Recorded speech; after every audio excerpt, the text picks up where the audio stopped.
नमो पार्वती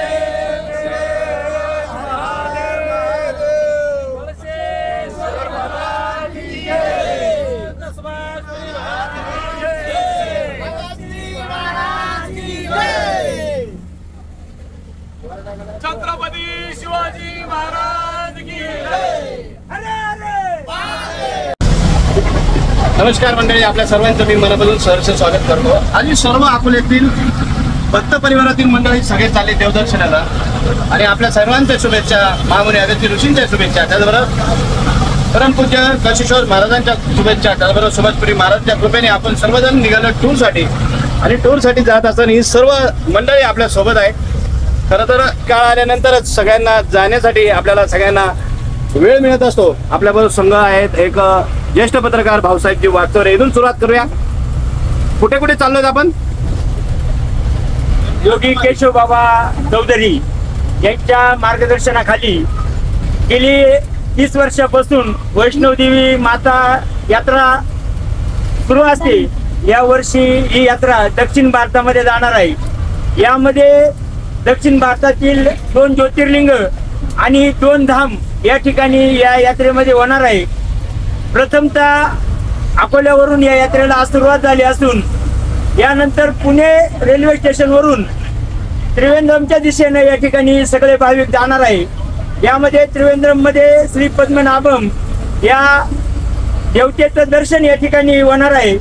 त्याच्यानंतर कन्याकुमारीला श्री स्वामी विवेकानंद यांचं स्मारकाचं या ठिकाणी आपण भेट देणार आहोत। त्यानंतर मदुराईतील मीनाक्षी मंदिराला आपण या ठिकाणी भेट देणार आहोत। त्यानंतर जे 2 धाम आणि एक ज्योतिर्लिंग म्हणून पूर्ण देशामध्ये एकमेव ठिकाण असणार श्री रामेश्वरम या ठिकाणी जे 22 कुंड आहेत, त्या 22 कुंडांचं आपण दर्शन घेऊन धनुष्य कोडी आणि रामजपरा हे मंदिराला आपण त्या ठिकाणी भेट देणार आहे। त्यानंतर आपल्या देशातील सर्व श्रीमंत असणार, भारतातील सर्व श्रीमंत असणार तिरुपती बालाजी मंदिर या ठिकाणी भेट देणार आहोत आणि त्या ठिकाणी बालाजीचं दर्शन या ठिकाणी होणार आहे। त्याचबरोबर त्या ठिकाणी असलेलं गोविंदराज मंदिर असेल, पद्मावती मंदिर असेल, याही ठिकाणी भाविक आपलं दर्शन या ठिकाणी घेणार आहे। त्यानंतर 12 ज्योतिर्लिंगांपैकी एक ज्योतिर्लिंग असलेलं श्री शैलम या ठिकाणी ही यात्रा जाणार असून त्या ठिकाणी ज्योतिर्लिंगांपैकी श्री शैलमचं त्या ठिकाणी दर्शन होणार आहे।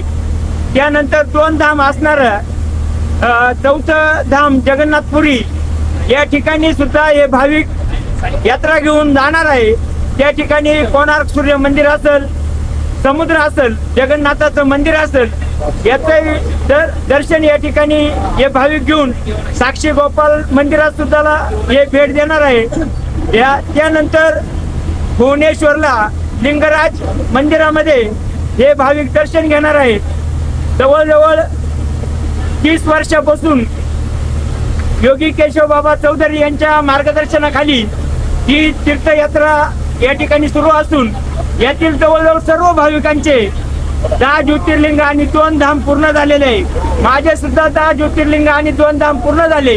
राहिलेले 2 ज्योतिर्लिंग आणि 2 धाम या निमित्ताने पूर्ण होतील आणि बाबांच्या माध्यमातून ही यात्रा सफल होईल, यामध्ये कुठलीही शंका नाही।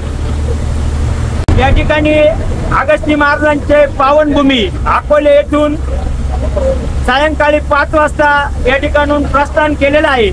त्यानंतर रात्री 9 वाजता पुणे या ठिकाणी हे सर्व भाविक पोहोचतील। त्यानंतर 11:30 वाजता भाविकांसाठी पुणे ते त्रिवेंद्रम अशी ही रेल्वे असून रेल्वेमध्ये भाविक 11:50 वाजता बसणार आहे आणि त्यानंतरचा प्रवास सुरू होईल। अशा पद्धतीने हे सर्व भाविक भक्त अकोल्यावरून प्रवास करण्यास सुरुवात झालेली आहे।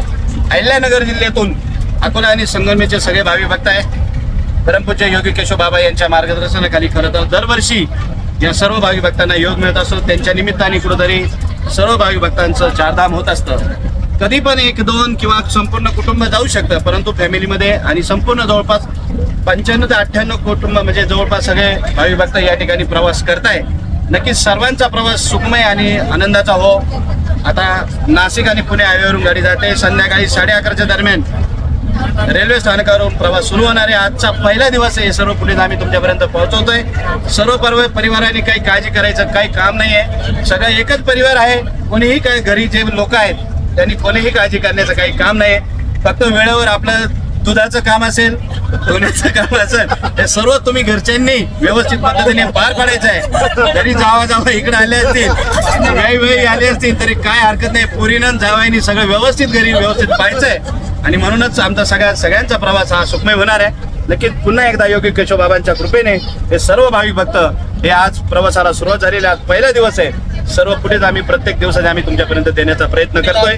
परंतु सर्वात महत्त्वाचं त्यांनाच दिसणार आहे. आमच्या चॅनलला तुम्ही सबस्क्राईब करा म्हणजे आमचं सर्व नोटिफिकेशन तुमच्यापर्यंत पोहोचेल. नाहीतर मग काल काय झालं हे तुम्हाला पाहायला मिळणार नाही.